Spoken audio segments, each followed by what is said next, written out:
Hello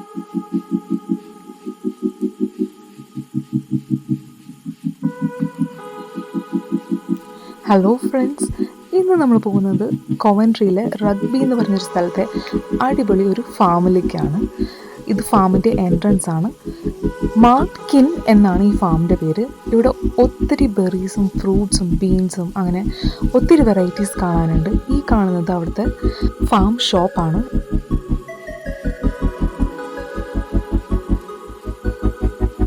ഇവിടെ ഒത്തിരി parking സ്പേസസും available ആണ്. വണ്ടി പാർക്ക് ചെയ്തിട്ട് അപ്പോൾ നമുക്ക് ബാക്കി കാണാം. ഈ ഷോപ്പിൻ്റെ അകത്ത് തന്നെ ആ ഫാം വെജിറ്റബിൾസും അതുപോലെ ഫ്രൂട്ട്സും അത് കൂടാണ്ട് ബാക്കി ഗ്രോസറി ഐറ്റംസും ഒക്കെ അവൈലബിൾ ആണ്. പോൾട്രി, ചിക്കനും അതുപോലെ ബീഫ്, പോർക്ക്, പിന്നെ ബാക്കി പച്ചക്കറികൾ സാധനങ്ങളൊക്കെ അവൈലബിൾ ആണ്. അവിടെ നിന്ന് വേണമെങ്കിൽ ഷോപ്പ് ചെയ്യുന്നുണ്ടെങ്കിൽ ചെയ്യാം. അതല്ലാന്നുണ്ടെങ്കിൽ നമുക്ക് ഫാമിലേക്ക് പോവാം. ഫാം കാണാൻ മുൻകൂട്ടി പ്രീ ബുക്കിംഗ് അവൈലബിൾ ആണ്. അത് ബുക്ക് ചെയ്തിട്ട് വരുന്നതായിരിക്കും ഏറ്റവും ബെസ്റ്റ് ഓപ്ഷൻ. ഈ സീസണിൽ അവൈലബിൾ ആയിട്ടുള്ള ഫാം പ്രൊഡക്ട്സും അതുപോലെ അതിൻ്റെ റേറ്റും ഓൾറെഡി മെൻഷൻ ചെയ്തിട്ടുണ്ട്. ആ ഷോപ്പിൽ നിന്ന് തന്നെ നമുക്ക് പിക്ക് ചെയ്യാനുള്ള ബാസ്ക്കറ്റും കിട്ടുന്നതാണ്. ഇൻ കേസ് ബുക്ക് ചെയ്യാതെ വരുന്നവരാണെങ്കിൽ അവിടെ ടിക്കറ്റ്സ് അവൈലബിൾ ആണെങ്കിൽ മാത്രം നമുക്ക് അവിടെ നിന്ന് കിട്ടും. £3 പെർ ഹെഡ് ആണ് ചാർജ് ചെയ്യുന്നത്. പക്ഷേ അത് ഒരിക്കലും ഒരു നഷ്ടമല്ല. നമ്മൾ ഈ ഒരു സ്പോട്ട് വിസിറ്റ് ചെയ്യാനും അത് കൂടാണ്ട് നമ്മൾ അവിടുന്ന് പിക്ക് ചെയ്യുന്ന ഫ്രൂട്ട്സിന് ഇത് കിഴിച്ചിട്ട് ബാക്കി പൈസ കൊടുത്താൽ മാത്രം മതി. ഇത് ഫ്രൂട്ട് പിക്കിങ്ങിന് മാത്രമല്ല, ഫോട്ടോഷൂട്ട് ഇഷ്ടമുള്ളവർക്കും നല്ലൊരു സ്പോട്ടാണ്.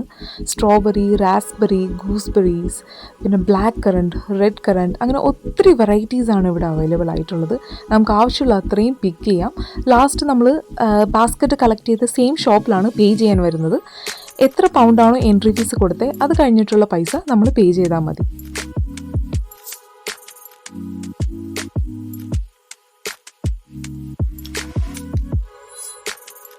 ഞങ്ങൾ ഫസ്റ്റ് തന്നെ പോയത് റാസ്ബെറീൻ്റെ അടുത്തേക്കാണ്. അപ്പോൾ നമുക്ക് അറിയാം, ഈ ഫാമിൽ നിന്ന് ഡയറക്റ്റ്ലി നമ്മൾ പിക്ക് ചെയ്യുന്ന ബെറീസിന് നമ്മൾ കടയിൽ നിന്ന് മേടിക്കുന്നതിനേക്കാളും ഒത്തിരി ടേസ്റ്റ് കൂടുതലാണ്. അതുപോലെ തന്നെ നമുക്ക് ഇഷ്ടമുള്ളത് മാത്രം പിക്ക് ചെയ്താൽ മതി. ഗൂഗിളിൽ നോക്കി നല്ല റേറ്റിംഗ് ഉള്ളത് കൊണ്ടാണ് ഈ ഫാം ചൂസ് ചെയ്തത്. അതുകൂടാതെ എൻ്റെ ഫ്രണ്ടും ഈ ഫാം സജസ്റ്റ് ചെയ്തിരുന്നു. 6 PM വരെയാണ് ഓപ്പണിംഗ് ടൈം എന്ന് ഗൂഗിളിൽ കാണിക്കുന്നെങ്കിലും 5 PM വരെയേ ഈ ഫാം ഓപ്പൺ ആയിട്ടുള്ളൂ. 6 PM വരെ ഷോപ്പ് ഓപ്പൺ ആണ്. അവിടെ എന്തെങ്കിലും പർച്ചേസ് ചെയ്യണമെങ്കിൽ ചെയ്യാൻ പറ്റും.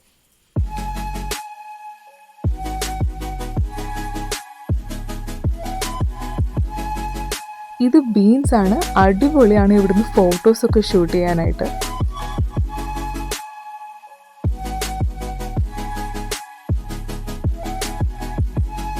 റാസ്ബെറി, സൺഫ്ലവർ, അതുപോലെ ബീൻസൊക്കെ കഴിഞ്ഞിട്ടാണ് സ്ട്രോബെറിയുടെ സ്ഥലത്തേക്ക് എത്തുന്നത്.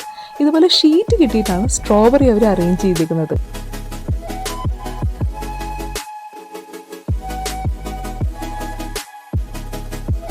സ്ട്രോബെറീസ് ഒക്കെ ആദ്യം പിക്ക് ചെയ്തത് അത്ര പഴുത്തതല്ലായിരുന്നെങ്കിലും ലാസ്റ്റൊക്കെ ആയി കഴിഞ്ഞപ്പോൾ നല്ല റെഡ് സ്ട്രോബെറീസ് ആണ് കിട്ടിയത്.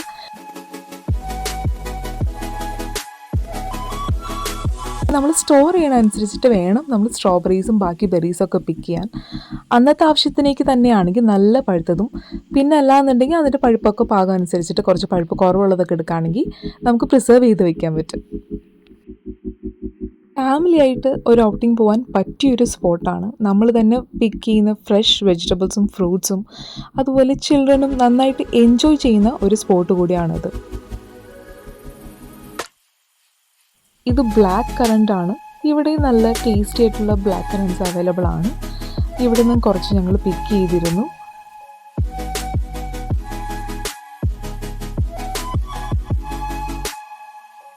സ്ട്രോബെറി ഹാർവസ്റ്റിംഗ് അതോടുകൂടി ഉള്ളൂ എന്ന് വിചാരിച്ചു കഴിഞ്ഞപ്പോഴാണ് തൊട്ടടുത്ത് തന്നെ ഒത്തിരി സ്ട്രോബെറി മറ്റേ ഷീറ്റ് ഇല്ലാതെ ഇവർ ഫാം ചെയ്തിട്ടുണ്ട്.